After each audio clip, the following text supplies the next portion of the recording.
Cześć, ja nazywam się Maciek Mrozik, a to jest podcast Lifefulness, czyli rozmowy o tym, jak się rozwijać i wykorzystywać swój potencjał, robiąc to uważnie i bez ciśnienia.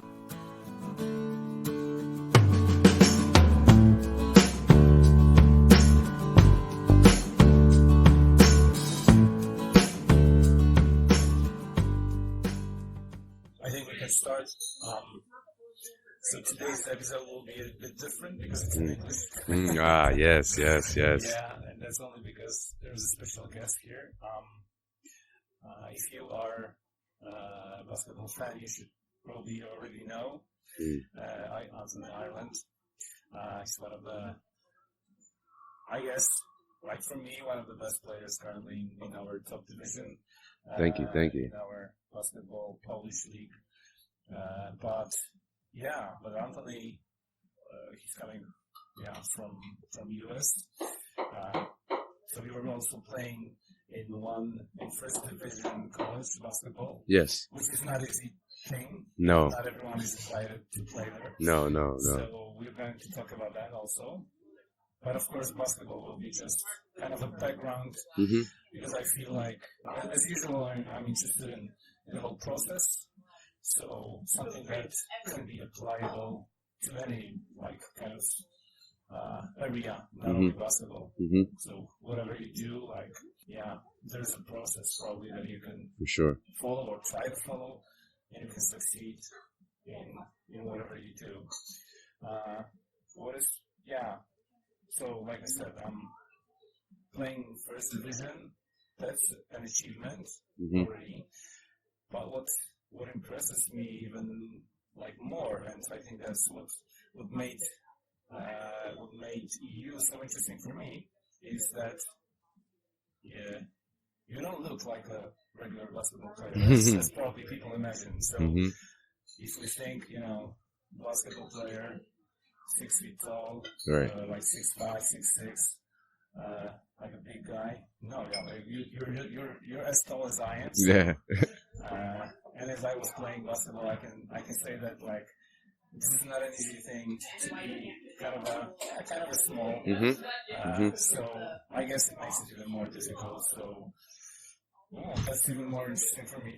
Yes. And and the thing is that you succeeded not only playing in a top division in US college basketball, but also playing as a pro in Europe. So you've done that for 7 years now, and I think it was pretty successful kind of achievements. Yes. So and there's even more. Of course there is. Because just after college, you created a foundation that's with an inspiration to help out education for kids. So we're going to talk about that also. Awesome. Yeah. So really appreciate that you have found some time to join me here, and definitely, man. I mean, excited. likewise. Thanks for having me. How many players actually do you know that are your size and achieved as much as you did? Because I cannot recall currently anyone. Yeah, I mean, in this generation, I would say. No, right, for sure. I mean, it's kind of of course, for me being a basketball player, a professional basketball player, the basketball world is very small, so it's of course, a bunch of names come to mind, but on the for the average person, it's not so common, obviously, with being my height, being only 5'9", 5'10" on a good day. Actually, they used to when I was in high school, they used to lie, sometimes when I was getting recruited, Anthony's 6'1", coming from. Yeah, exactly. So, and I always loved it, so, but yeah, I think, for the very fan or common person, it's something that you can relate to, like you said, you're about the same height as me or maybe even taller, but, you can relate to oh wow, this guy isn't as tall, it must be hard for him to do stuff on the court as well, so I think there's there's that piece Because when you think of basketball players, like you said, they're like 6'6", 6'7", very tall. So it's not really, it's like, so almost like a different world kind of, but for me, it's like, I'm normal height, I'm standard height. So, people kind of relate to me more and, kind of gravitate to me more, fans, that type of thing. So, I always, just embrace it, and I've never looked at it as like a bad thing, like when I'm on the court, for some reason, it's always like, I feel the same height as everybody. It's weird. Like, I feel like, if a guy's guarding me who's 6'3", 6'4", it's like, okay, cool. Like, I'm not really, it never comes to my mind, So, I try to always, obviously I use it to my advantage, just being lower to the ground and quicker and, and just creating more space, things of that nature. So, and those are things that I've just picked up along my career that's been able to help me against bigger defenders, longer defenders. Yeah, I mean, I was always thinking about this, like, when you're smaller, you just have to figure out some ways to, I don't know, outsmart other people, or maybe work, like, very consciously work on your strengths, because, like, obviously, you gotta have something that you're better at,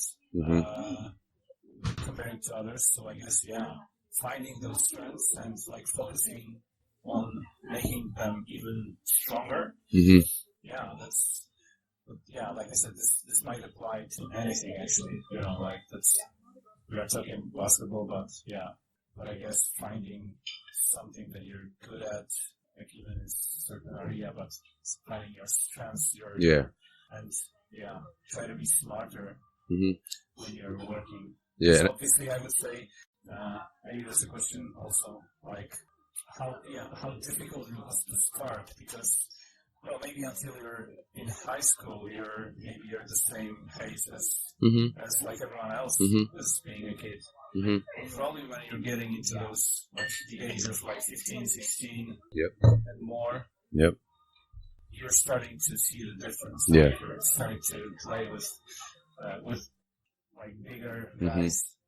Was it like, hard to kind of maintain your goals, and really work hard, even though maybe some people would say, maybe you've heard that from other people, like, no, you're small. Of course. Yeah, I mean, the first point that I can really look back on and tell, and like, I was maybe like a sophomore in high school, and my coach, his name is Nick Argelli, but person I'm very fond of, one of my mentors. Still talk to him to this day. I love him dearly. But he kind of, lit a fire under me and challenged me. He said, I had gotten in trouble one time in school, and, I was just, and they were on me about doing homework and things of that nature. And I was just like, I was just telling my coach, like, I'm at the gym all day. And then he said something like, well, you need to be focused more on school. Like, you may not have a career in basketball, or you may not be good enough for being a basketball player.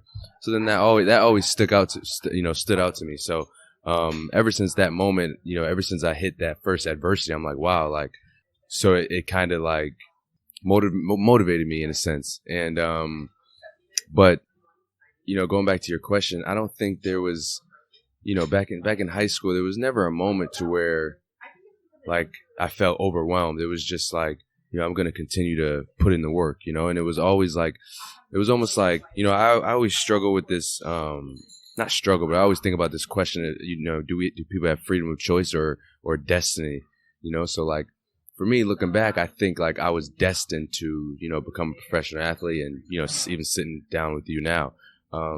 So like, despite all the adversity, despite, me being small, it was just like, I was, I was destined to be here. So like, all I had to do was just continue to put in the work, get 1% better every day. And like you said, I think that applies to not only basketball players, but just everybody in general. Like, if you find something you love or you find something you're passionate about, it's just continue to work on that craft, and even when there may be down times, you may have a bad 2 weeks, a bad month, or a bad day. You still have to have that faith and trust in the universe or whatever your sanctuary is. and then just, continue to put in the work. Like you're always going to get tested. Your faith is always going to be tested. And it's, it's kind of like, how bad do you want it type of thing, because a lot of people will, give up and, say, oh, it's too hard, or, oh, this didn't go my way, or that didn't go my way. But it's like, no, you can still control what you can control, and that's whether it's, you want to become the best lawyer, or you want to become, the top scientist, or, things of that nature. You can always just continue to put in the work despite what people are saying. And that has to be like your, the work has to be, you can't look at it as work. It has to just be something like, almost like therapy almost, So when I was young and in high school, like now I didn't, now looking back, I understand what I was doing, but back then I had no idea. I'd be in the gym lifting weights. I didn't know what I was doing. I'd be in the gym shooting a bunch of shots, trying to do everything, but like little did I know, it was like, that was a form of therapy. That was a form of escape.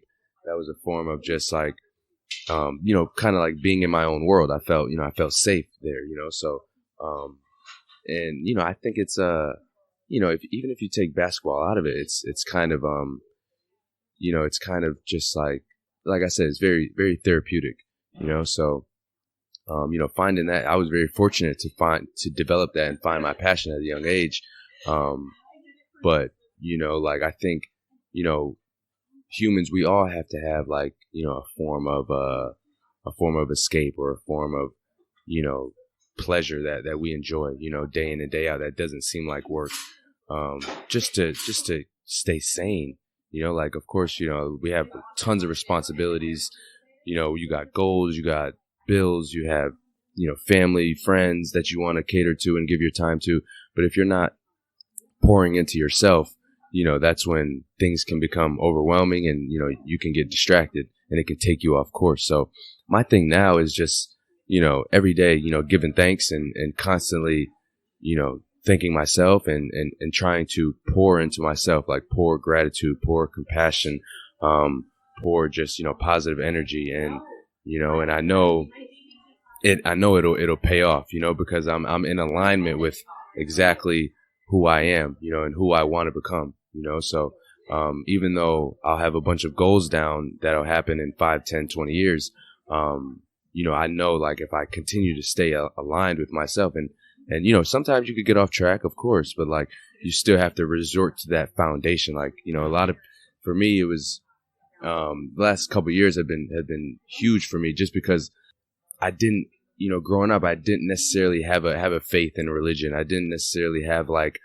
yeah, we had a great family, but a strong family unit where you can like lean on people. And so like for me, in being more spiritual, I've just, laid down like a foundation for myself to where, it's not only humbling, but it's something more than life, it's something more than my career, so I constantly have to do, my kind of morning routine to just, to set the tone and get me going for the day. And that's been like, and even sometimes when I don't do that routine, like I'm still on track, but I won't feel as, as centered as I need to be. And I think that's the big piece of why, many people deal with, anxiety or depressed or,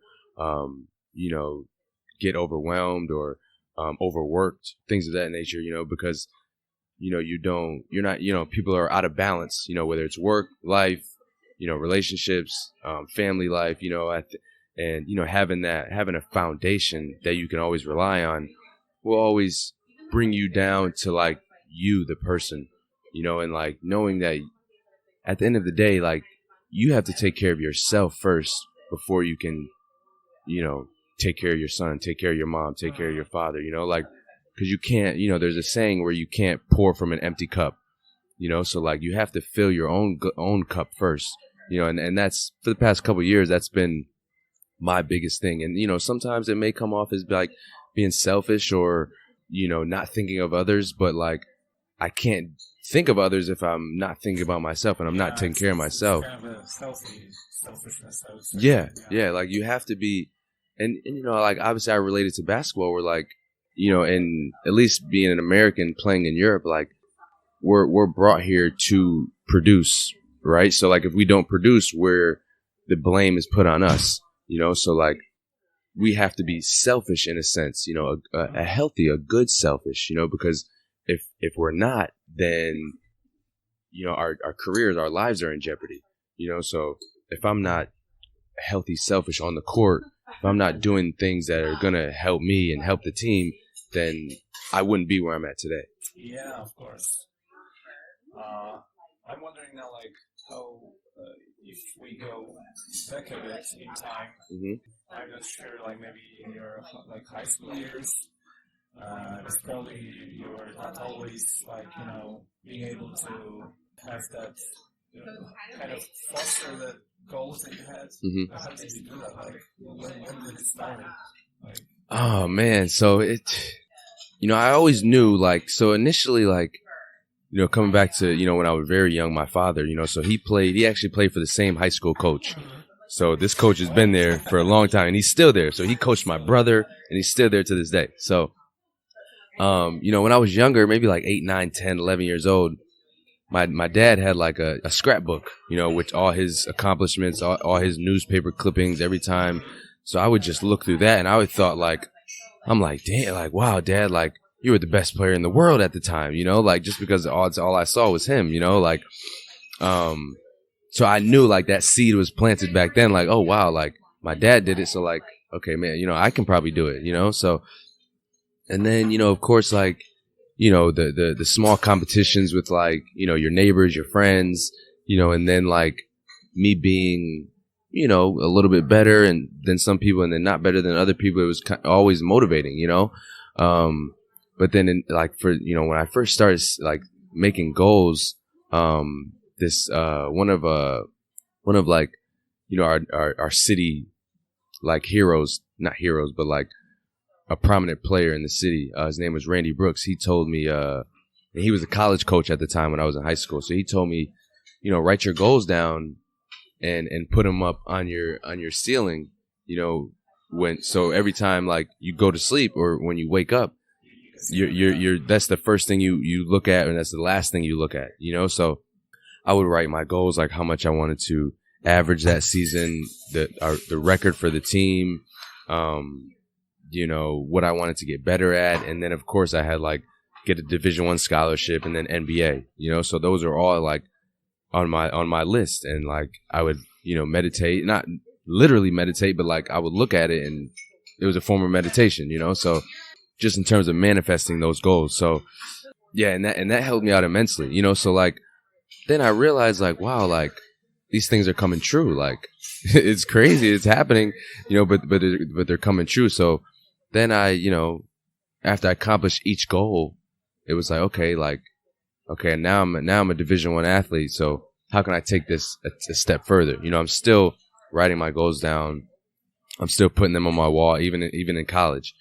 So even to where when I was younger, I knew visualizing something and then also like writing it down. Like it's one thing to like think about a goal or to try to wish it would happen, but then there's another thing of like writing it down on paper, like physically writing it down and then working, putting action behind that goal, and then another huge step was I think we had a substitute teacher, and then it was like a music class. We had a substitute teacher and he came in and he played, the movie, The Secret. So The Secret is about, in terms of like putting your thoughts out to the universe and like setting goals and, kind of like thoughts become things. And I actually have that tattooed on my hand. So, yeah, law of attraction. So like, and people like, they bring up George Washington, they bring up Abraham Lincoln, they bring up all these Albert Einstein, like all these greats that like use this law of attraction. So, I noticed that, and then I'm like, how can I apply this to my life?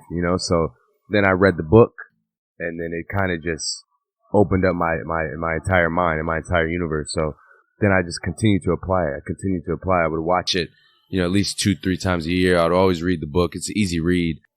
And then yeah, so those are like two like very vital examples that happened in my life that like were life changing. Yeah. So the book, The Secret, Yeah, but I think, like most of us, I think we were already talking about it before, like that, even in my life, although like I'm not really using like this in a way that you do, so I'm not really writing everything down, but there are some certain things that I'm thinking of. So it always like something always happens, like at a certain like a level of time, when I'm just thinking about that I want to do something. I was telling you those stories that I was not really doing much towards this, although there was some action, and like after 1 year or 1.5 years, some opportunity came to me, just, and then I realized, okay, well, that was something that I thought like 2 years earlier, and it happens, like, wow. So I guess, like, but I guess you are like on a different level because you're using it like very consciously, right? Yeah. So it makes also a difference, like writing everything down. And I guess I always say that like the best tools for your growth is pen and paper. Yeah. And that's actually for sure. Yeah, that's actually true. For sure. And also, I think like, for me now, it's like I get joy in the small things. Like the small, tiny accomplishments. So like, I was watching this YouTube video, and I forget who was talking about it. They were talking about like, the natural chemical reactions that happen throughout the body. So like in terms of like dopamine, when people think of dopamine, they always refer to like Instagram, Twitter, where we get instant gratification, but it's like, you can do those things and apply it, in a healthy way as well. So like for me, I'll write down things I want to get done for the week, meetings I may have, like our podcast meeting, appointments I have to get done, bills I have to pay, things like that. And I'll write it down like on my dry erase board.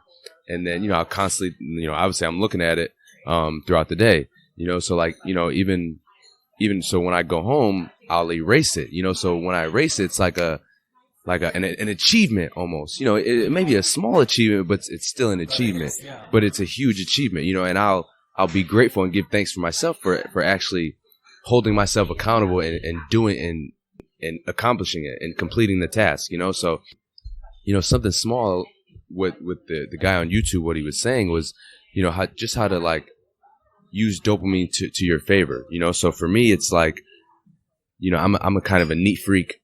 So like when I wake up in the morning, I have to instantly make my bed. I have to instantly, put on like frequency music just to like set the tone. And then I like I spoke about earlier, I'll get into my routine. I'll make some tea. I'll take my vitamins. I'll brush my teeth, and all these things are like little dopamine hits that it's like, good job, Anthony. Good job. Good job. Good job. So like, then it's like, by the time my morning routine is done, I'm hour after I woke up. It's like, wow, like, I've accomplished so much, so like, then I'll go into my day to where like, okay, I may have a meeting. Okay, I may have to get on a phone call with somebody. Then there's practice. Then practice, of course, I'm gonna, get up extra shots or stay late and do something to help my craft. So all these things like they add up, so in terms of like compounding, people always talk about compound interest when you refer to money, but like you can compound like your habits as well. And related to your daily life. So like even something as small as making up my bed is a huge accomplishment just as much as it is scoring 25 plus points and winning a game, or hitting a buzzer beater shot. So, I kind of like relate it the same, even though it may be a small accomplishment, it's huge in my life, So like I'm constantly like, that's what I'm saying. Like I'm pouring into myself all the, trying to at least all the time, pour into myself and obviously giving thanks and being grateful, and I think those are key things, that anybody can take and, apply to their lives, because, on the other hand, like I used to wake up and immediately hop on my phone, and like, it creates a sense of like, your stress, because you see this text message, you see you got to respond to this email, and then you check Twitter, you check Instagram, and it's like, oh my God, now your brain is everywhere. Yeah, I guess you're like just giving away like the control of your day because you're kind of I'm missing the words for this, but you're kind of dependent on the things that you will see in your phone. Yeah, and all those things are on the outside of you, right? So it's like you didn't touch on anything on the inside of you. You got to take care of what's inside of you first before you can deal with life's responsibilities or life's tasks or people, So, it's been very healthy for me, just like not touching for the first 30 minutes, hour, until then after my morning routine is done, then I'll check my email. Then I'll respond to text messages. Then lastly, I'll check Instagram, check social media, because you check social media as soon as you wake up, it's like your brain can go here.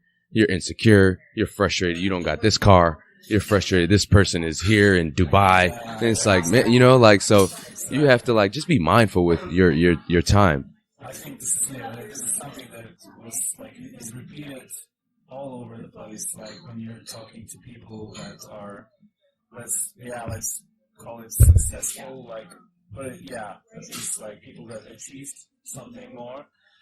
And I guess it's something that they repeat, like the routines, morning and evening routines, and definitely like using your phone, using your like social media. That's like one of the key things. Yeah. One of the first things that they mentioned. That, you have to control it like somehow, and don't depend on it. Yeah, you just have to be very, very conscious of.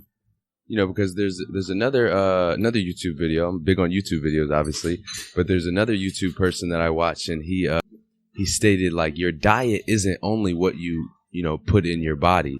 It's like what you're listening to, what you're reading, what music you're listening to, who you're talking to. So all those things like they affect you at like a cellular level, at the very basic level. Exactly. There's something like information diet. Yes, yeah. So you just control the information that you're letting in. Mm-hmm. For instance, I'm not like watching TV like at all. Mm-hmm. Like for years now. So like one day I decided that no, I want to decide for my own what I want to watch. Wow. I don't watch news. And I guess it works because like everything that is important, it always will find a way to meet. Of course. Right? So talking to other people, like friends will tell me, or sometimes I just turn on the radio while I'm driving. Nothing else. I don't really watch any news. So, I think it's much better. Like the less information, the better. Right? Yeah. Because there's too much information. Yeah. Regarding that, the dopamine and like small things, small achievements. I don't know if you're familiar with a podcast named Motherfucking CEO. No. I don't want to dismiss the name of the guy. I think he's Andy Frisella. Anyway, like it's basically his podcast is around a bit of a hustling culture. Okay. But one of the things that he's applying to his life, and he's really like advising everyone to do it, is I think it's called like 3 or 5 wins a day. I like that. Making a list in the morning of like maybe 3 or 5 things that you want to do, and just checking them out. Yeah, it's powerful. He's taking it even a bit further, like creating a game. So when you're like 7 days accomplishing everything you're on your list, you can just kind of reward yourself with something. Yeah. That's also a cool thing, like cool way of finding that dopamine. Yeah, for sure. Inside of your body. So there are ways. Now, moving further in this secret and like attraction. Is anything changed across the years when you started from the day that you started doing it, like until this day? Like, for example, how does your list of goals? How does it look today? Like how is it different than it was at the very beginning? I would say my list of goals it's more about Anthony as a human being now, like self-development, whether it's going to therapy, spiritual stuff, kind of finding like-minded people. A lot of times, like your relatives, your parents, your close family or friends may not, think the way you do. So you sometimes you feel like, you feel very isolated sometimes, just because you're like, why am I thinking this way? Why am I constantly questioning stuff? So for me, it's like, now it's like, how can I find a tribe that relates to me, that are into, self-healing or into spirituality, into, aura reading, tarot card reading, things like that. So more, it's not necessarily like, goals outside of myself again, it's not, like, cause I'm, I feel not that it's easy to accomplish like material things or career stuff, but I think the real work obviously starts inside, so like once you're centered inside, the physical world, the 3D world becomes super easy, because you understand. It's kind of like, when Neo broke through the Matrix, like he kind of, like he's kind of like, oh wow, like I have to just do this, and this doesn't apply to me, or this is an agenda, and so you kind of like I start to look at things differently.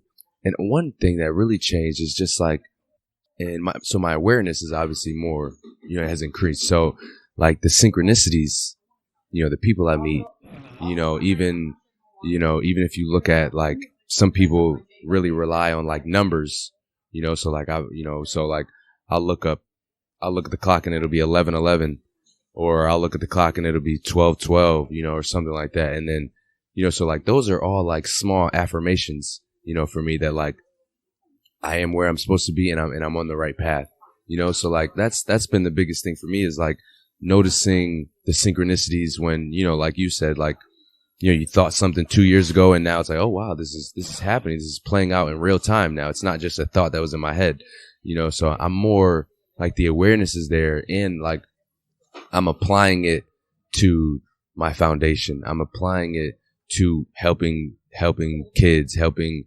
even my family. It's not so, I guess we can say, for lack of a better term, it's not like I'm not applying it in a selfish way or like towards my career. It's more towards like the whole of humanity. Like what can Anthony do to affect his city, his state, country, and the world? Like even with this podcast, like this is going to affect people that I can't reach physically, so, and I think, we've been brought here today for a reason, a reason bigger than just, chopping it up and talking on the podcast and discussing our mindsets and ideas.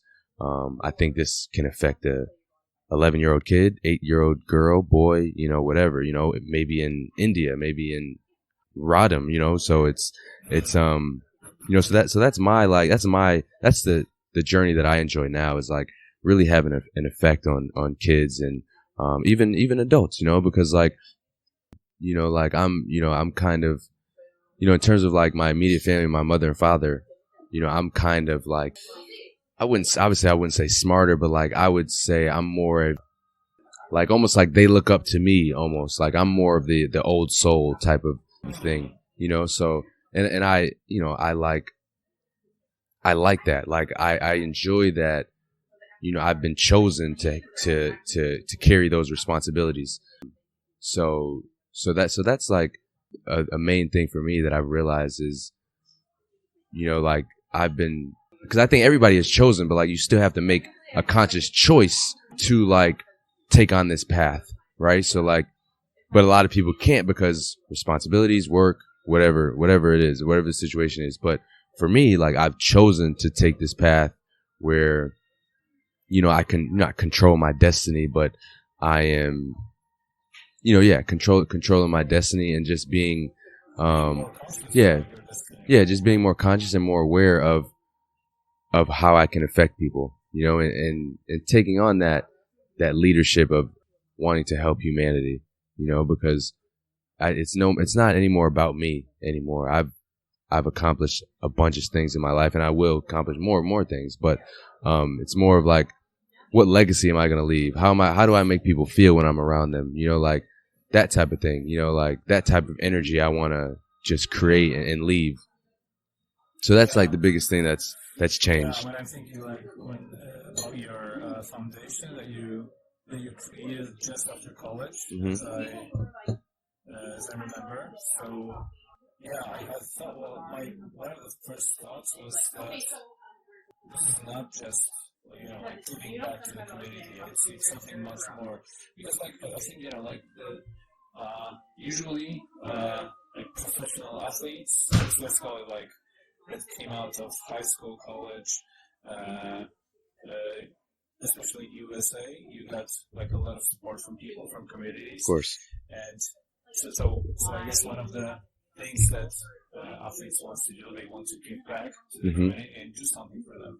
But in your case, it felt, for me at least, like something much more than that. Because like the way you were talking about it, the way, well, yeah, I was actually telling you this, that at this age that you started your foundation, when I was this age, I was still a bit of a teenager, right? Like not really mature in terms of like thinking about life and you know what to do in your life, and you already started thinking like how can you help, how can you support children in their education, because you realize at that time or even earlier that there's something wrong with it, and maybe it would be good to change it. And you know, and deciding that okay, I want to be the one who will impact that. So that's pretty impressive, I would say. Yeah, at least for me that was. Yeah. So, and like you said, like, you know, a lot of athletes, like they get support from their community, but you know, for some athletes, especially like NBA guys, like they'll put on a camp, they'll have a foundation, but they may not necessarily be 100% involved. You know, it's like, of course they have the money to do things, but they're gonna hand it off to one of their partners to set things up. But for me, like, you know, obviously I'm not as wealthy as an NBA guy, but I wanted to be hands on with these kids. You know, so like the first 2-3 years, 4 years, like I had to put a lot of my own capital obviously into it. And I wasn't, you know, it wasn't a money thing. Let's just say it wasn't a financial reason to why I was doing this, you know? So I think, you know, my intentions are genuine, and people feel that, and people like gravitate towards that. So that's one thing that I've noticed, like the difference in terms of what I do. And then, you know, you look around and see what other athletes are doing. I think there's also an ego piece in it as well. It's like, okay, yeah, I'm famous, I got all this money, so let me do something. You know, let me get a park named after me, or you know, things like that. But that's not what my intentions are. Mine are more of just like, how can I inspire these kids? You know, like even throughout the summer, it's like I'm there the whole week, you know, from 8 to 6 at night, like on my feet with these kids. You know, so, and I genuinely enjoy it. Like, of course, I'm dead tired after the week or after the day, but you know, I don't look at it as a job. You know, I'm impacting the youth, and I'm showing up for them. You know, so they see me day in and day out, and then obviously they know I'm a professional athlete. They know I'm gone for most of the year, but when I come home, it's like everybody knows. Okay, we got the AI3 Leadership Academy camp. You know, then we got this, then we got the yoga piece, then we got the book club piece, and then we have, you know, other things, give backs that I do. So I think, you know, my intentions are always genuine, which is why I think just what I do is totally different from what other people do. And like, you know, even when I talk to my professional teammates, where even like an example, I had a professional teammate when I was in Russia, and you know, I showed him what I was doing in my community. I showed him like a couple videos, and he was just like, he was from South Carolina, and he was just like, bro, like, this is amazing. Like, what do I got to do? Like, and I'm just like, okay, you start your LLC, you get some insurance, you get you know, you start your brand, your logo, and then you get into the school system, and then boom, you have a camp, or you have like a couple leagues, and then he's in like his third year, and he's thriving, and his community gravitates to it. His name is Trey McLean. He's playing in Croatia right now. But so like even I'm not only helping and impacting the youth, but like I'm inspiring my peers and to kind of like do the same, because it's like a lot of people we call it the hood or the ghetto or the inner city where we grow up. And then once we get a little money, we move out, and go to the suburbs. We go to a nice neighborhood, But for me, it's like no, like I'm gonna stay in my neighborhood so people can see me. They know I'm there. I'm hands on with them. I want to, let them know that like I'm just not like leaving them to dry almost, So I want them to constantly know like, okay, Anthony's there for me. And I remember this one time, like I came home. And one of my trainers, like he has all the younger youth, maybe like 8 to 10 guys each summer. Like he'll train all throughout the summer. So I'll come by, 3 times a week. And this one kid, I was telling him, I think maybe he heard of me or something. And then I was telling him like where I've been, where I've played, being in Europe. Like obviously a kid doesn't really know being overseas. Like he doesn't know what Italy is or France or things like that. So I told him I played at all these places, and he was like, wow, like, man, I wish I could, I would love to do something like that. He's like, where are you from? Like, where did you come from? I'm like, I'm from Waterbury. I'm from the same place where you're at. Like, I grew up in the same gym where you're playing at the same age. And he looked at me, he's just like, what? And his eyes just lit up, and I'll never forget, like, that moment. I'm like, wow, like, and he's like, oh, wow, that makes me think that I can do the same thing. And it's like, that little spark in the brain, can kind of shift a person's mindset, and I think, one of my, like idols to say is, Tupac Shakur. And he, one of his famous quotes is like, I may not change the world, but I can spark the brain that will change the world, so just having that, like that spark in that one kid, changing that one kid's life, changing that one, his choice, his direction, means more than any amount of money or any amount of success, so like that's my big thing, and that's what's changed the most, and what's different and what brings me the most gratitude in terms of my foundation. Can you talk more about like your city? It's Waterbury. Mm-hmm. I think it's somewhere between New York and Boston. Yeah, so Connecticut is right? Yeah. Just in the middle Yeah. between like New York and Boston. Mm-hmm. So how far is it from New York? And like, about an hour and a half away from New York City. so is it like how many people live there? City of Waterbury. So Connecticut is small in general, but the city of Waterbury is maybe about 350,000, 350,000, give or take, something like that. The population. And of course there's nice areas like anywhere, but then of course there's bad areas. It's an inner city, so it's not that small, actually, right? No, it's not small. Public school education isn't too great. Obviously teachers try, and I've had great teachers in my past, but the core of it isn't really good, just because they don't have enough funding, let's say, like as other suburb areas or other schools. So like it's a very just hard way of growing up if you're just like if you're a kid that's growing up, and there's not many outlets. So like, of course, and that's one thing that also I want to change, is just like, for a lot of communities, but like I can speak for my community, the Black community, is that, we only think of entertainment and sports being our only 2 outlets, so that's one reason why I started a book club, is just to like, change people's mind, like, oh, this, I'm going to give you a book that's a Black author, so it's like, oh, a Black guy wrote this book, and he's, like, so it'll change their perspective on things. So, and that's how it was growing up for me, is like, all it was sports, just basketball, so if you did football or basketball, and that was it. So, it was, just a difficult, it's very diverse, which is great. So you don't really feel the effects of prejudice or racism, let's say, just because there's Albanians, there's Puerto Ricans, Dominicans, Jewish people, Italians, they all have their little communities. And of course the black community as well.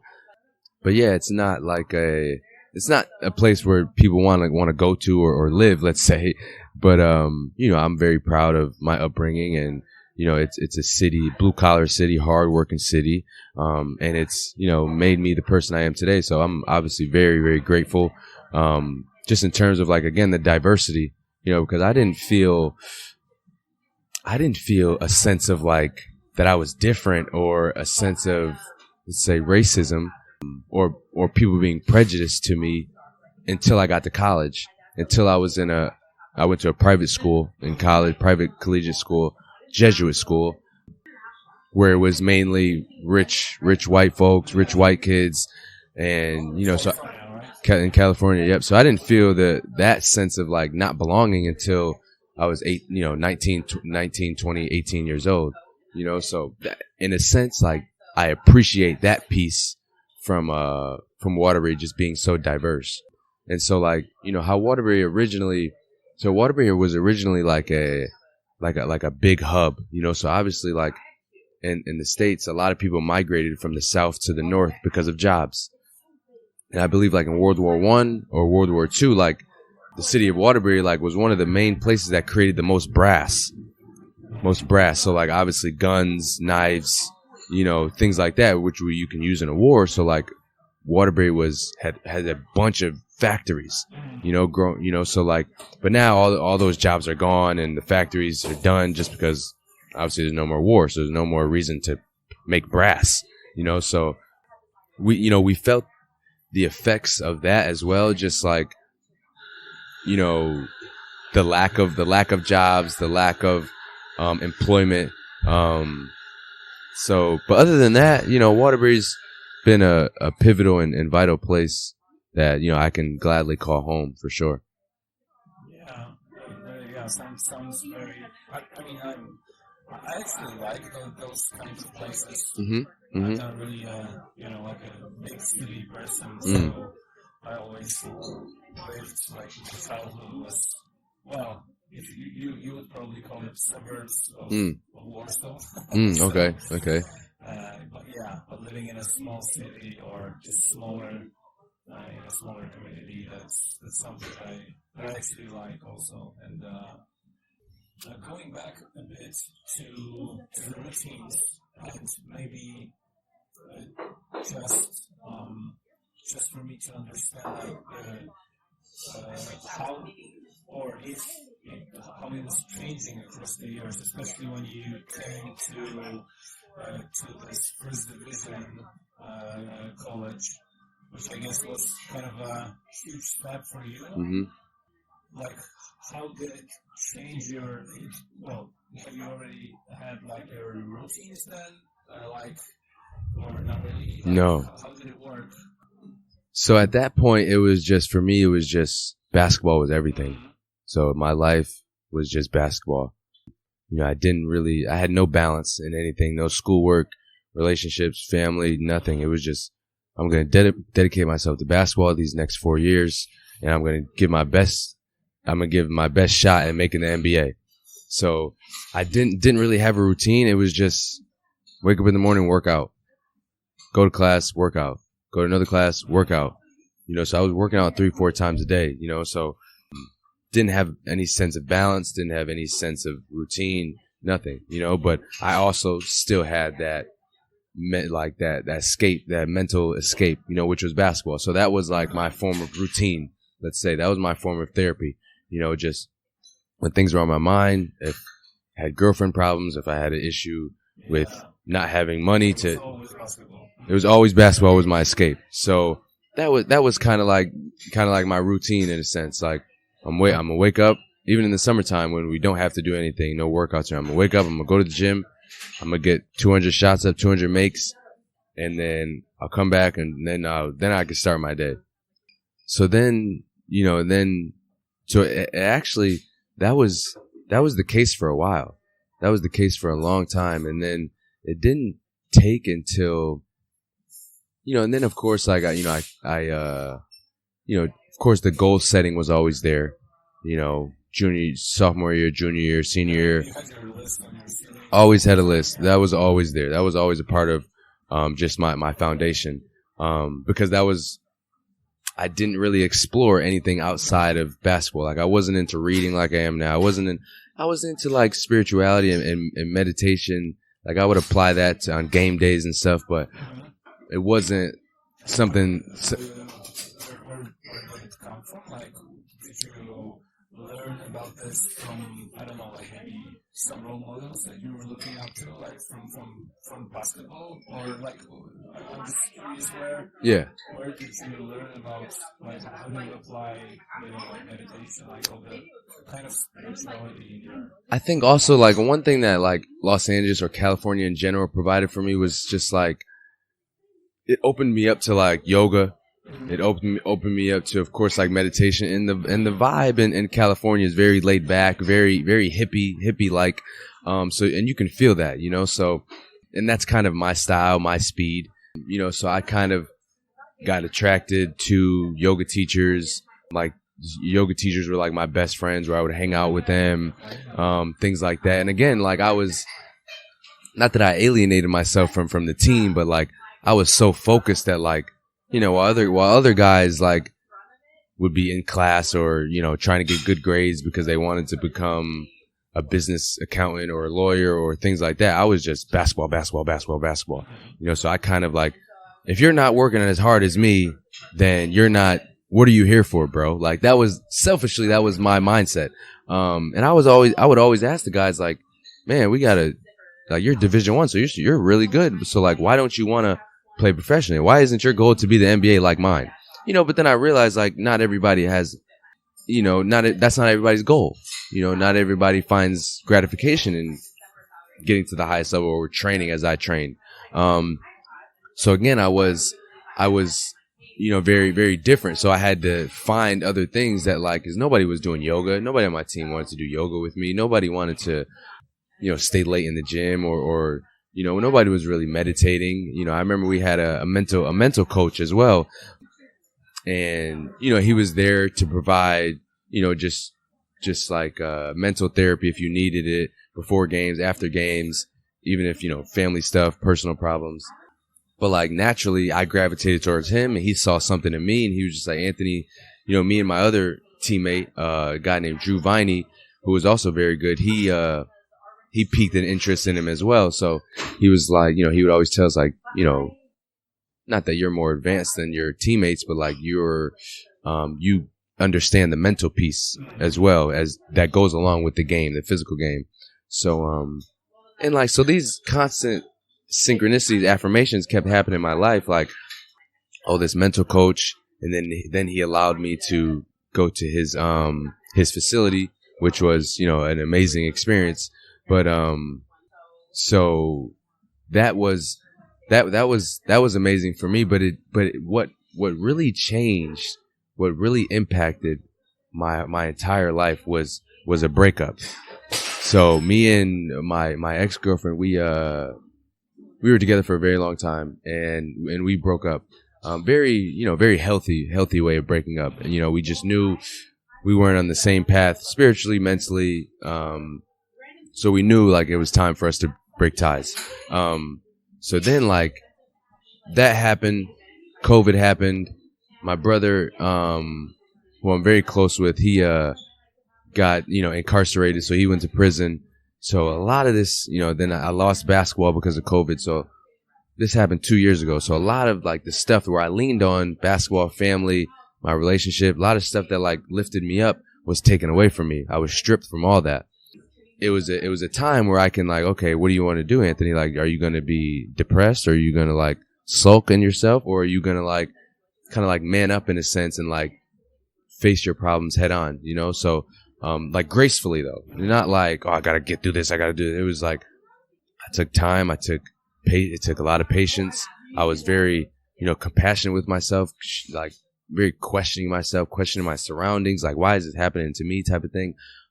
So then I just dove deep in just like self-help books, did a ton of reading. Like I was just like reading because that was like I couldn't go to the gym. I couldn't work out. So like that was like my escape almost, just reading. And then I was distraught because I broke up with, me and my girlfriend of 5-6 years, we broke up. So that's when I came across like the 5 a.m. club. That's when I came across, just a bunch of like, there's this author, Osho, very like mindfulness author, things of that nature.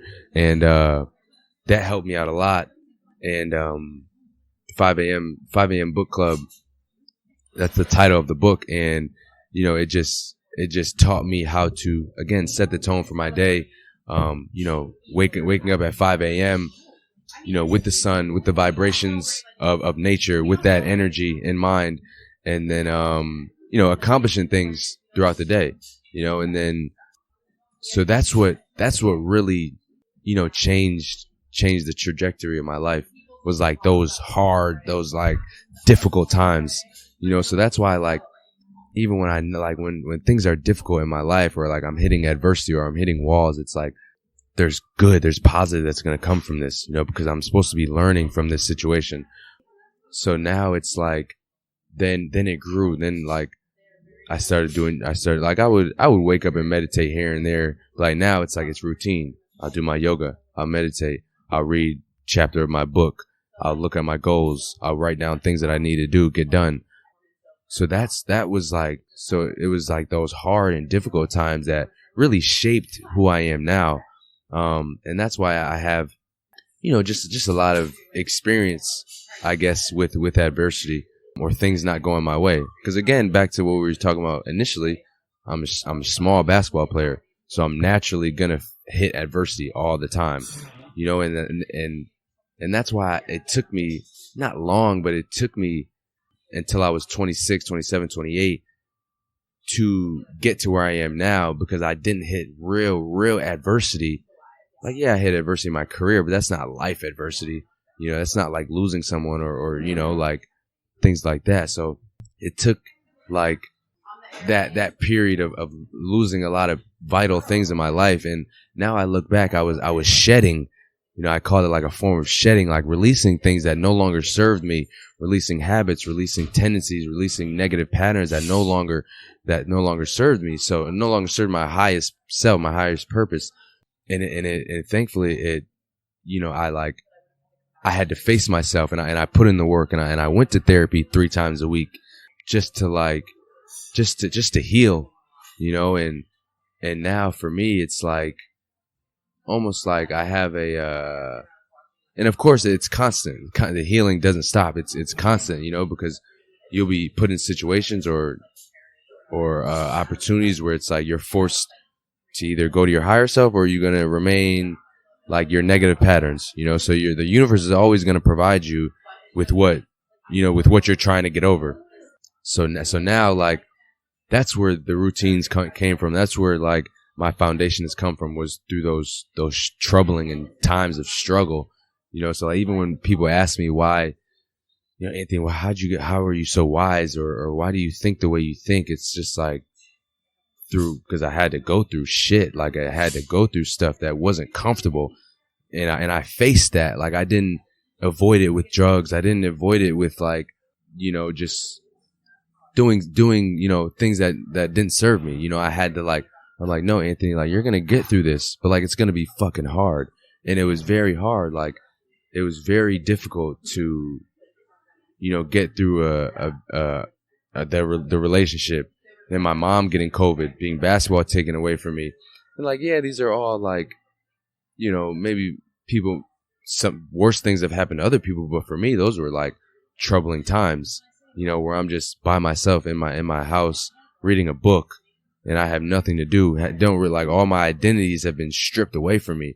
It was like a really like humbling experience. So through that humbling experience, it got me to where I am today, just being confident, being more mindful, being aware, and again, getting back to starting my routine and having that foundation, so even like I said earlier, if I don't do my routine, it's like, come on, Anthony, like, takes an hour out of your day, bro. Like, like, continue to put in the work, because with consistency, stuff happens, stuff will click.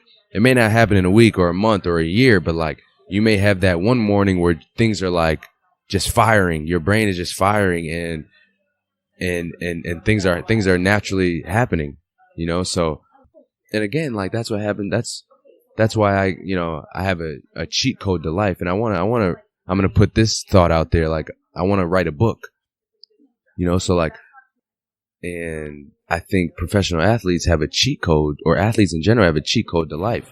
Or if not necessarily athletes, but like if you reach your goal, your dream, like you have a cheat code to life, because those habits, those patterns can relate to anything else you want to apply it to. So like that's one of my goals now, is to like write a book, explain, my mindset, explain what I had to go through to get to where I am. So yeah. Yeah, and inspire like a lot of people in that way. Exactly. Yeah, I mean, there is something about that, like the cheat code that you said. Like there is a difference between like a person that is a professional athlete, or in general, like succeeds in or is able to succeed in any area, right? Like there is a difference. Those are like kind of a different people in a way. Of course, it's much easier to relate to an athlete because it's so measurable. Yes. Like, it's much harder to say if you're a successful teacher, for example, or if you're a successful basketball player. Because, it's on paper, right? Like, there are some numbers that you are putting in within what you do. But with like being a teacher, or I don't know, who else, maybe being a lawyer is also like maybe something. The success can be like clearly visible, but there, like, people do a lot of things. There are a lot of like jobs that you can succeed in, like you can be very passionate about, but you will not get that much of a kind of a confirmation that you're successful, right? So that's why, like, for like having an athlete, it's easier to relate to, because it's so clearly visible. I like what you're saying, because I think also like the spiritual path is I think is the key to really most of the how do you say that, like, hidden abilities of our minds and bodies, because I think especially when you're an athlete, like, it all starts inside of your head. Yes. It all ends there. Yes. And without that, I think this is what makes a difference between like let's call it like a regular athlete and a really high level. That's what's happening inside of their head. It's not the amount of work that they put in. Right. Everyone puts tons of work these days. Like, everyone works hard. Right. And it's not just about working harder than others. Although I guess that working harder than others was also like a very big thing when you were still very young. Yes. Right? Yes. Like you said, people were not really working as hard as you did. Like, so I guess, maybe that was also kind of a result of being smaller than others. So thinking that, I have to work much harder.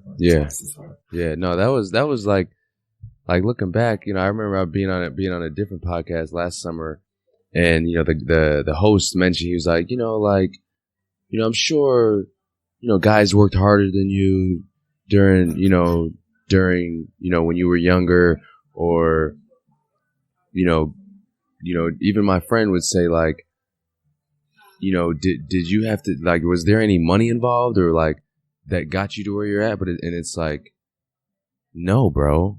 Like, and that's how almost like delusional people may think of, just like how I got here. It's like, I had no handouts. Like, no, like when I was growing up, all my peers that were better than me, or on the same level as me, or taller than me, or faster, or quicker, or whatever, they didn't work as hard. Like, they would rather go to a football game on the weekend. They would rather, go to a party, but like, no, I'm at the gym putting in work, because I know what I want, and like I found gratitude. I found, almost like, yeah, like I'm at the gym and they're not type of thing, so I'm like, oh, I'm going to eventually catch up to them and I'm going to pass them.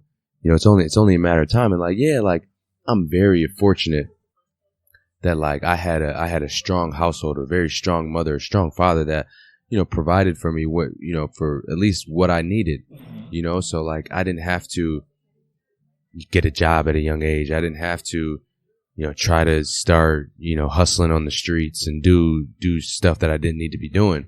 I can focus totally on sports. But like people really think that like, I had handouts to get to where I'm at, but it's like, no, bro, like I had to put in tons of fucking work, man. Like it wasn't, yeah, like, yeah, the mindset is a huge piece, in terms of just like believing in yourself and having confidence in yourself. But like the main thing was just like the work, and like the work gives you confidence. So like I said earlier, even when I was in the weight room and I'm just lifting stuff, I didn't know what I was doing, but I know that's what I should be doing. I didn't know the technique or anything, but I know this is what's going to get me to the next level. So like, yeah, there was, and all my friends, like they would, they were wondering why they didn't go to the highest level, or they're not maybe professionals now. Whether it's, they had distractions, or whether just they didn't want it enough, or, because there was tons of people in my city, tons of people, man, that was better than me. City rivals and everything. I can remember one instance that really humbled me and kind of just motivated me and changed my life. It was when I was a freshman. I was young. And so as a freshman, like you don't really get a lot of playing time, and, it's mainly like the juniors and seniors that's playing on the team. So like as a freshman, one of the big city rival coach threw me in, the same coach, Nick Arjay, he threw me in the game. I'm just like, oh my God, I'm like the youngest kid on the court, the smallest kid on the court, skinniest kid, everything. So I'm bringing up the ball, and then one of like the best point guards in the city at the time is like guarding me. So he steals the ball from me, and like he runs down. I'm like, oh my God. So he runs down, scores the layup and one. I foul him, and then coach takes me out.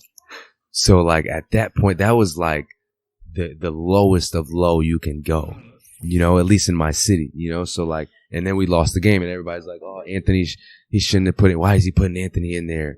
But like that shaped me for the rest of my career in high school. So like, and I still think that guy who was he was the best guard in the city at that time, I'll still not remind him in a negative way, but I'm just like, bro, on Facebook, bro, do you remember that time where you stole the ball from me at half court?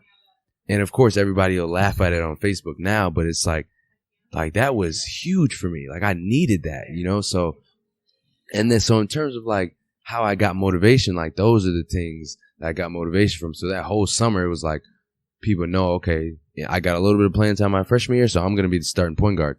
So me knowing that I'm going to put in so much work, so I'm going to pass everybody. It's kind of like that Kobe Bryant, that Mamba mentality where he was waking up he would go to the gym from 4 to 6, go home, get back to the gym 11 to 1, go home, get back to the gym from 7 to 9, 7 to 8. So like you do that every day, you're going to pass your peers to the point where they can't even catch up. Like once it clicks for them that they're working, they got to work out, and they see someone else, myself, getting better. Once they start getting in those habits, I'm way ahead of them already, and they can't catch up. So that was a huge piece for me, man. It was just like putting in tons of work, and I fell in love with like that. I fell in love with the process, and that was huge for me. Like I can remember just being at the Y. One time, man. Oh my God. One time, man. So my younger brother, I was maybe 17, and I brought my younger brother into like the local gym, but like you couldn't bring like if you weren't 18, you couldn't bring like a young kid in, and I was 17 or 16, whatever. So it's in the summertime, and sometimes like I was cool with the people at the desk, so they were like, okay, Anthony, we know your brother Elijah, just go. But this one time I peeked through the door, and it was this mean lady. She wasn't allowing it. So then I peeked, and I'm like, oh man, like fuck, like we're going to have to go home and I can't go to the gym today. We're going to have to wait till mom gets home. But then I had a big bag, like a duffel bag. And my brother's maybe like 5 years old at the time. And so we go around the corner. I stuff him in my duffel bag. He's in there like curled up like this. And then, I swipe my card and I'm carrying this like heavy bag. And, she doesn't say anything, but I'm trying to get up the stairs. And then I put we get in the gym. I put my bag down and everybody's like, all right, a couple guys are in there playing and they're like, hey, what's up, Anthony? What up? And then I open up the bag. Everybody sees my brother get out. They're like, what the hell are you doing? What's going on?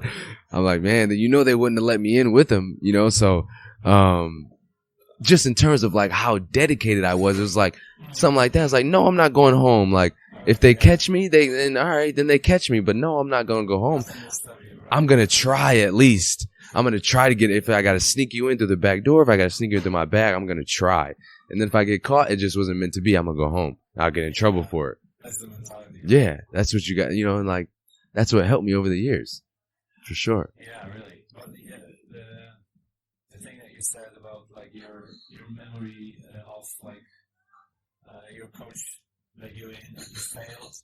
Yeah. Like learning from failures. Yeah. Like using the failures. I think that's also like something that I hear a lot when I hear like the interviews with like, okay, top basketball players who are still in the basketball arena, let's say. So yeah, that's a repeatable sentence. That's okay.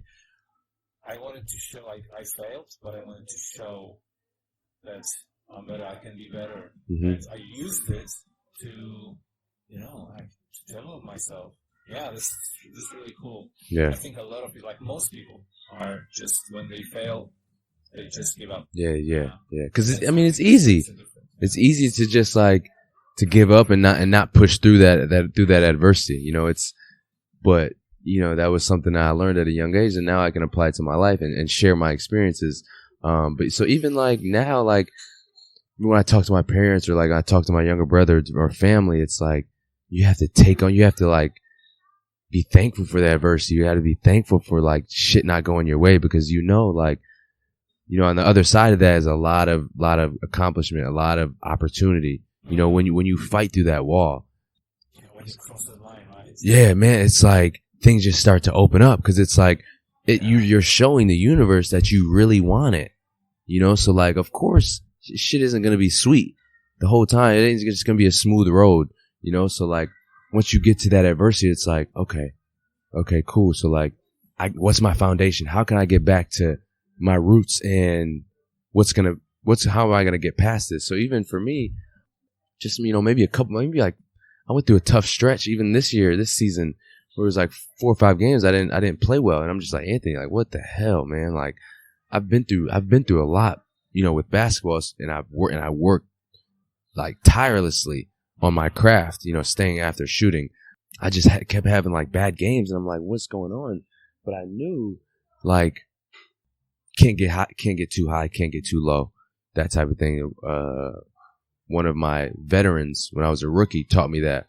Like, yeah, you may have a good game, but you got to humble yourself, because you're not always going to have a good game. Yeah, you may have a bad game, but just know on the other side of that, there's a lot of good games coming. So again, I knew that like with this tough stretch for me this season, 4 or 5 games, I just wasn't playing well. I was out of rhythm, wasn't hitting the shots I usually hit. And me and my teammate Mike just having questions like, I don't know what it is, man. Like, I just can't find a rhythm out there. And we're just constantly like, just stick to the work, man. Like, your career speaks for itself, type of thing. Like, your past speaks for itself. So just resort back to what you know. Like, and I would stay after hour, 2 hours after practice, 120 free throws, all net, shooting, making 100 shots, 5 in a row, 7 spots, mid-range, long range, so like, just really getting back to it. And then that's when I have a great game. And then I have another great game, so like, then it's like, it's constantly those, and that's how everything works. That's how adversity works. That's how the universe is going to, bring situations and opportunities to you, is again, getting through those troubling times. And also like And it's hard, man. Like when you're going through a tough stretch or you're going through troubling times in your life, it's like hard to like be positive and not get caught up you know, but trusting the process. Yeah, like trusting the process, trusting the universe, and like knowing that, okay, like this can't last forever. You know, like, exactly. And that's what our coach now preaches to us. Like, yeah, we're on a tough stretch losing, but it's like there got to be sunshine somewhere. Like it can't continue to be just raining on us, you know? Exactly. And I think, you know, applying it to like any other area of your life, it's exactly that, like trusting the process or focusing on the process. Because the results, sometimes it will be good, sometimes bad, but that's just life. But just being able to trust the process and the work that you're putting in, your goals, that makes a difference, definitely. Yeah, no, huge. Yeah. So I can observe it also in my like professional life, as I could say. So yeah, definitely it works that way. Sometimes things are just not work, you know, in the way that you would want it to work. But if you're putting the work or like just following the process, it will figure out itself. Yeah. And another thing that's big is like when you're going through those adverse times or hard times, it's like you still have to remember to be mindful and plant good seeds, you know? So like, for instance, you know, if I'm missing shots or if I'm not performing well, you know, like I have to like plant good thoughts. So it's like, okay, Anthony, like you're gonna, like something as simple as you're gonna make the next one, or the next one will feel better, or, you know, things like that. So like, even, you know, say relationships, it's like, you know, just trusting, you know, life's course, trusting the universe, and like not like subjecting yourself to that other person in your mind that's like talking negative, you know? So like once those negative thoughts come up, it's like immediately stop it. And it's hard. It's very hard, but like you have to be just mindful and aware of it. Cause like once you get on that negative train, it can just down spiral, and it's very hard to get through. I think, you know, like really remind yourself all the time. Yeah. Because like different types of emotions that are going through your head, they will not ever stop, right? Never. Like thoughts are never stopping. Never. They're just moving. They are just, you know, appearing, disappearing, whatever. So putting hard work in learning to kind of choose the reaction. Yeah. And you have to realize that you aren't the result of your thoughts. Like, like you aren't your thoughts. Like it's like you said, it's just going to keep passing. Yeah. It's going to keep going, but those aren't you, you know? So like, it's just like, you know, the mind or the brain, like not playing tricks on you, but just testing you almost, you know, like seeing where you're at. Like, is it that easy to break you down, Anthony? Like if I just tell you suck and you're going to miss this, or you're not good anymore, you can't shoot. Is it that easy? Yeah, like, you know, like for some reason our brain is much eager to like provide us with negative things. Yeah. Which I still don't understand how that works. Yeah. Like why? But for some reason it works that way all the time. So it's much easier to find like negative thoughts or remember about negative things in the past than positive. Yeah.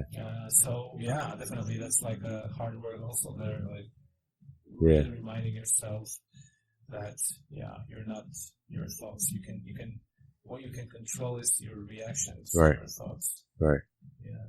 Becoming maybe more as an observer of your thoughts than like someone who's really following them. You know, and then that's where, like, for me, that's where the yoga comes in. That's where the meditation piece comes in, exactly. Because it's like those are times where you're quiet, and then you can just watch your thoughts, and then you realize, like, oh wow, like why am I even allowing myself to get worked up about this, you know, when that's not who I am. You know, like, let me focus on the positive, the gratitude thoughts, the thankfulness thoughts.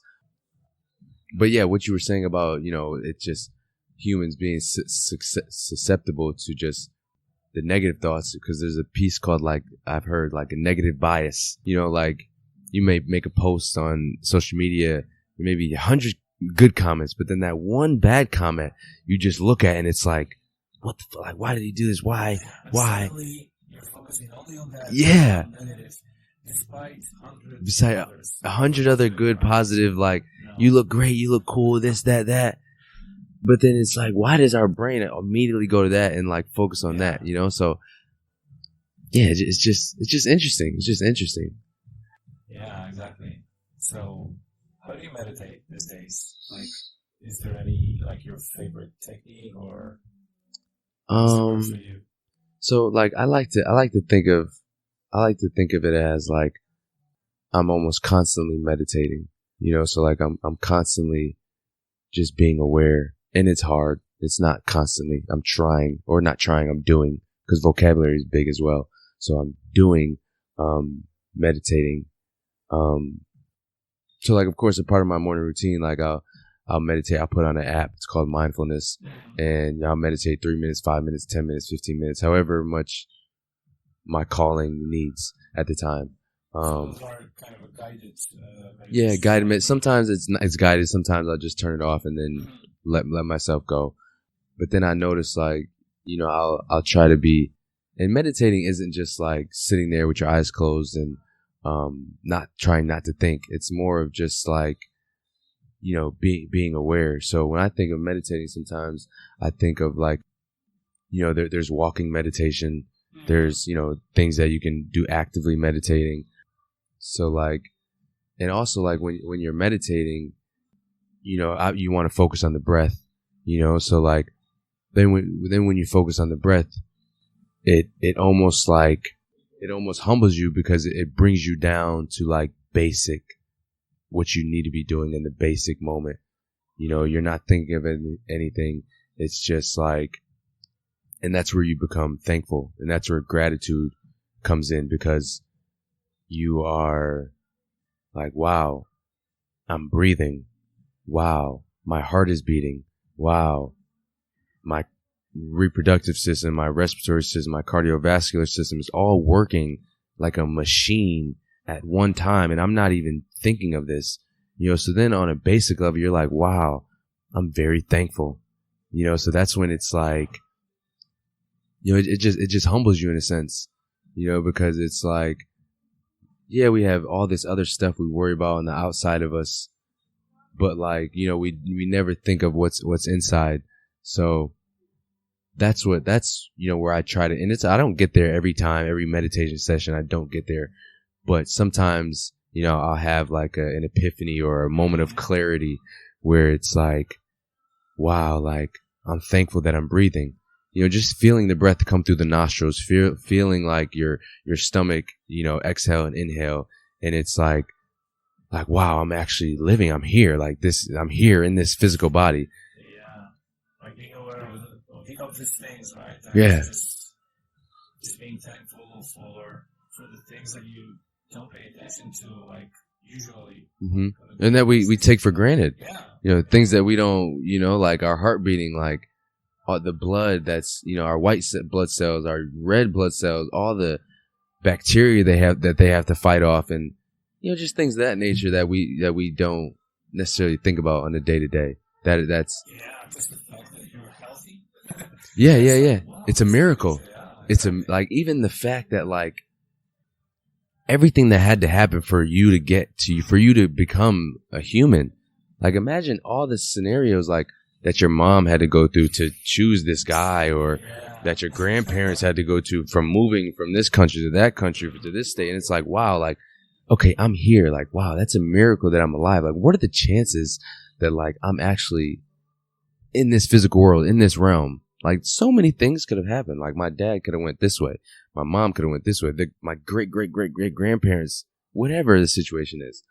So just knowing that, like, it's bigger than just, you know, work, or it's bigger than my career, or it's like, there's a bigger purpose to why we're here. Yeah. So like, you know, and it's hard to think about that stuff, because life has its it's troubles or responsibilities.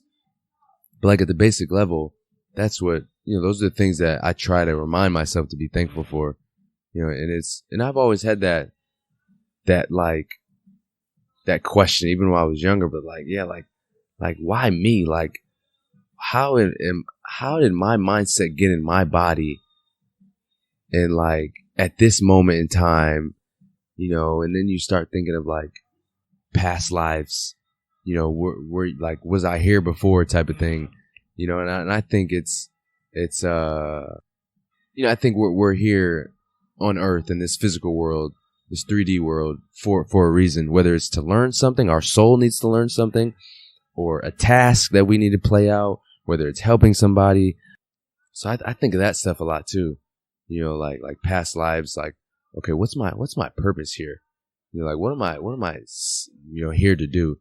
Because I think, people, the ones that are taken away from us or that pass away, that move on, not even pass away or die, like, because everybody thinks like that's a bad thing, but I think it's just energy, right? It's just energy, just moving on. Because energy, like, I forget who said this, maybe not Albert Einstein, but somebody, energy can never be created nor destroyed. So your soul continues to live. That energy continues to move on. It's just like we're stuck in this physical body that limits us. Like, we're very limited. Like, yeah, it's great. It's a machine. Like, it's a miracle that the body is, but it's very limiting as well, because we're only in this 3D world, but there's so many different realms, that other than the physical, so I think, and this is like going deep into just meditation and being thankful, but these are some of the thoughts that come up, while I'm in that deep state of meditation.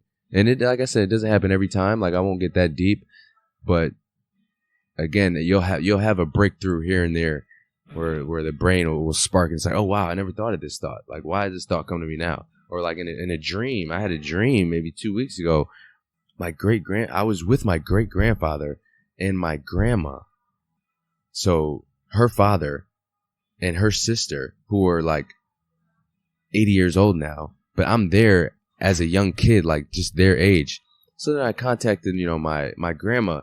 I'm just like, what do you think about this? Like, I never saw my, you look at your grandparents and pictures and it's like, okay, I've never seen them young, right? But like, when I was in this dream, like, I saw my grandparents and my great grandparents and my grandmother very young. So I'm like, why did this come to me? Like, why? What is my subconscious telling me?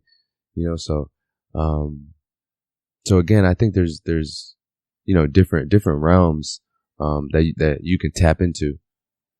Yeah, so it's interesting stuff, deep stuff. Yeah, very deep. I think we got like much deeper.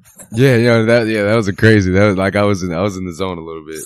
Something took me. That's like, this is something that sometimes happens when you're meditating, when you're focusing that much. Like, for me, meditation is just a kind of a way of focusing yourself, your mind.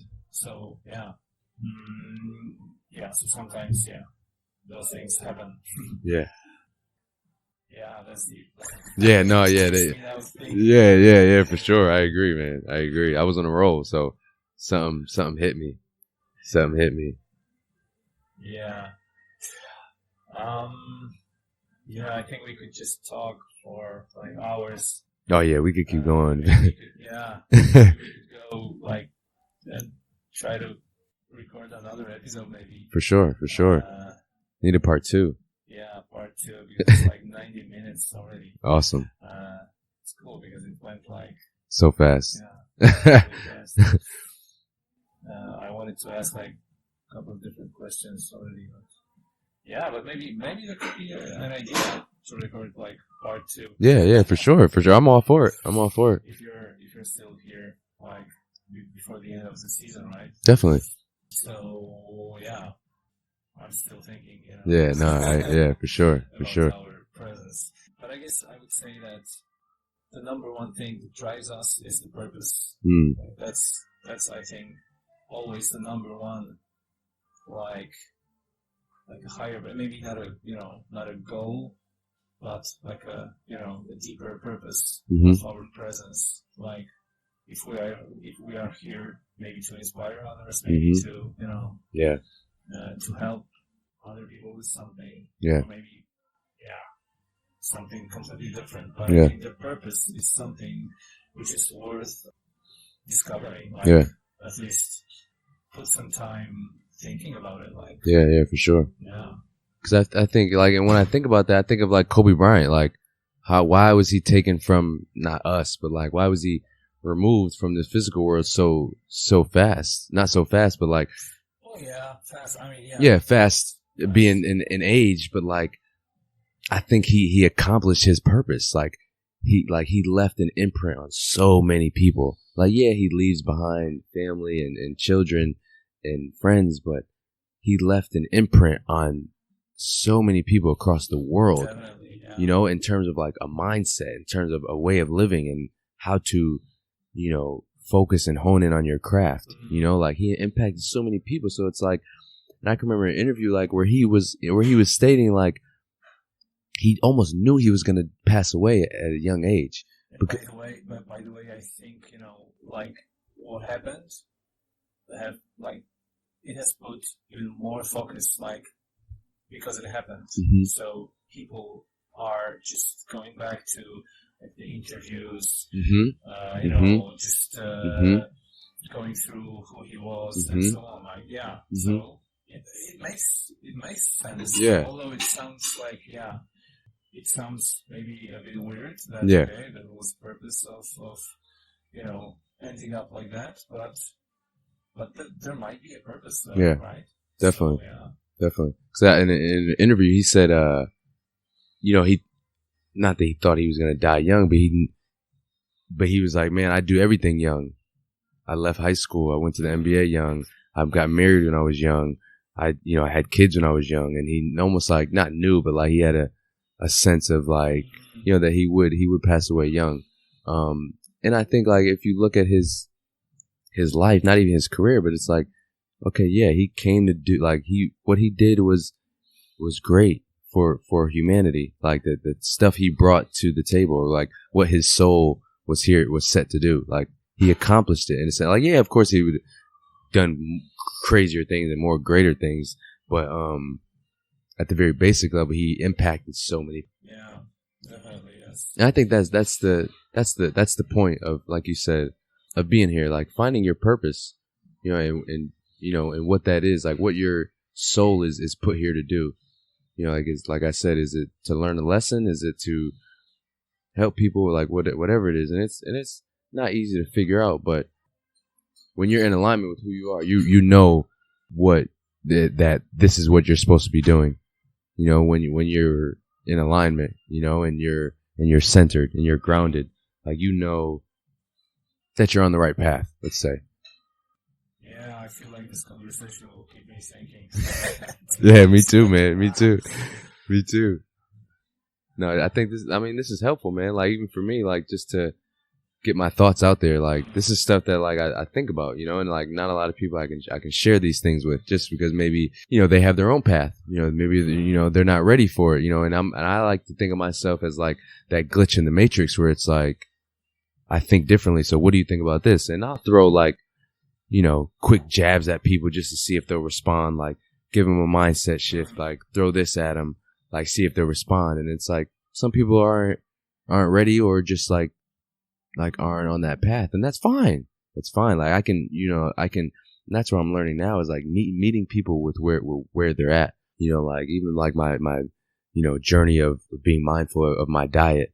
It's like, I was super strict being vegetarian at one point, and then like constantly judging people, but like you have to meet people where they're at. Like maybe it's not their calling or their duty to be mindful of what they're putting in their body.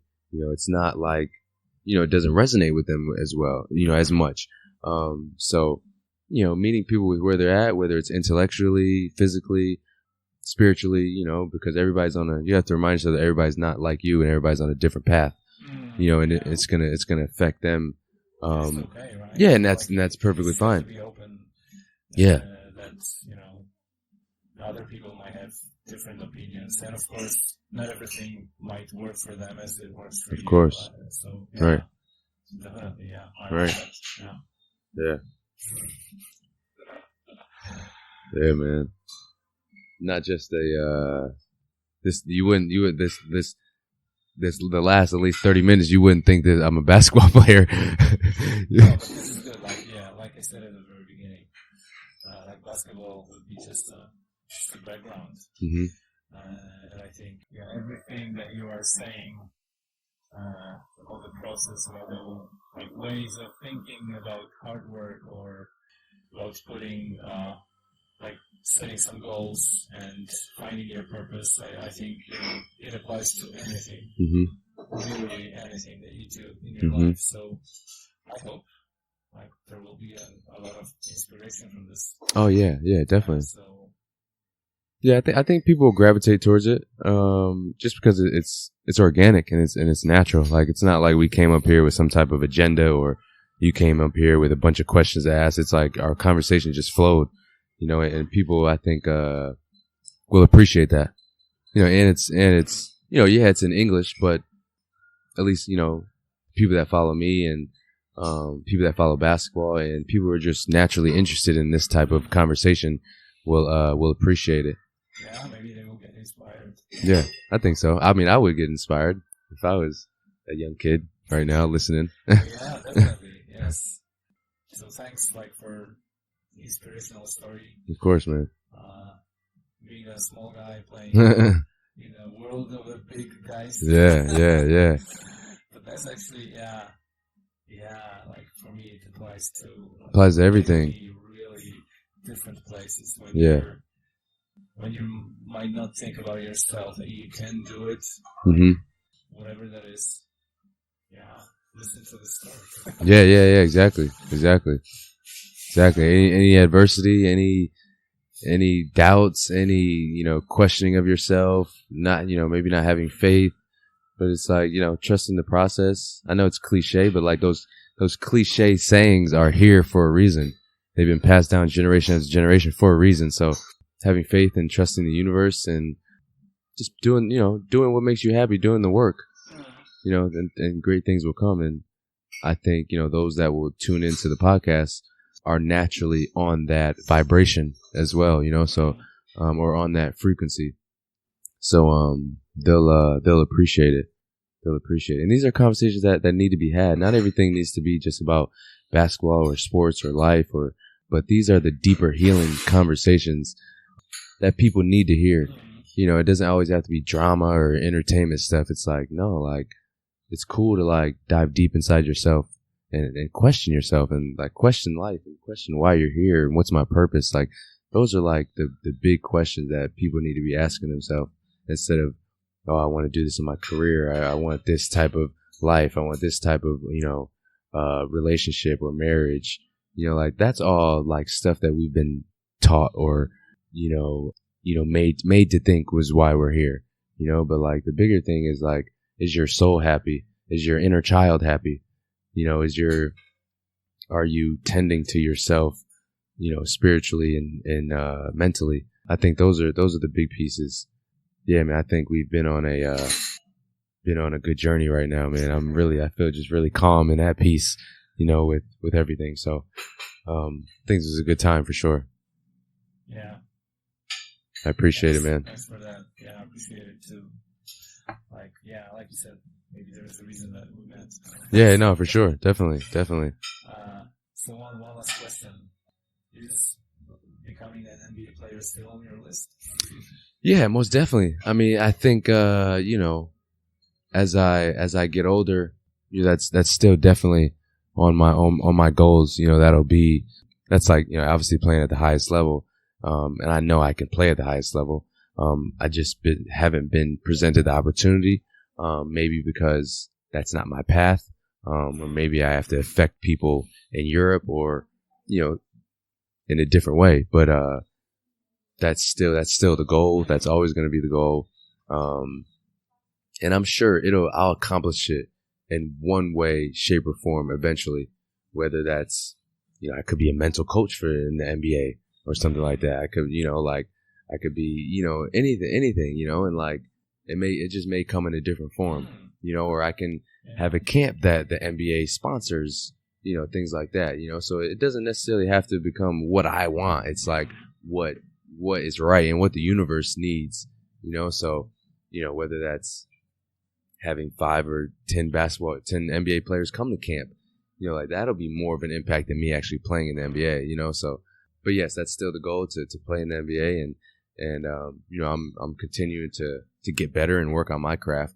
So I'm still putting in the work, let's say. Cool. Okay then. Yeah. Awesome. So yes, thanks again, and yeah, maybe part 2. Yeah, that'd be awesome. Think about it. Yeah, that'd be awesome, man. That'd be awesome. Yeah. Because there's a lot of stuff that we can touch on for sure. Yeah. Still, I think when I will be listening to this, like, when I will be kind of putting it together, maybe something will come to my mind. Definitely. We'll see. Yeah, that'd be awesome, man. Thanks for having me on, man. Much love. Appreciate it. Dzięki za wysłuchanie tego odcinka i jak zwykle, jeżeli się podobało, to zachęcam do subskrybowania, lajkowania, bo to naprawdę pomaga mi zwiększyć zasięgi. Jeżeli natomiast się nie podobało, to zachęcam do konstruktywnej krytyki w komentarzach albo w bezpośredniej wiadomości. Do usłyszenia.